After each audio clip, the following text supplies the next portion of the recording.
उसको किया और फिर वापस लौट गए। लेकिन अभी अगर हम घटना से विमान की दुर्घटना हुई कैसी है, लेकिन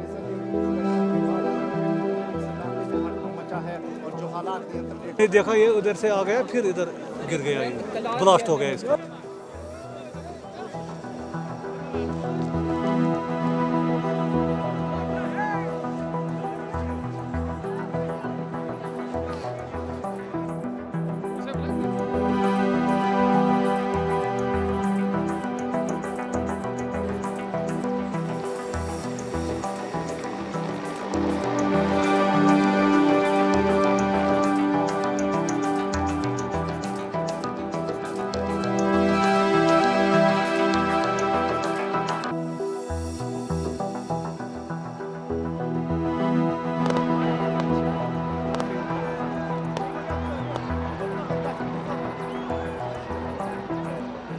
This happened today morning. We received information from civilians that an explosion has taken place, but as of now there is no clearance as to what has happened.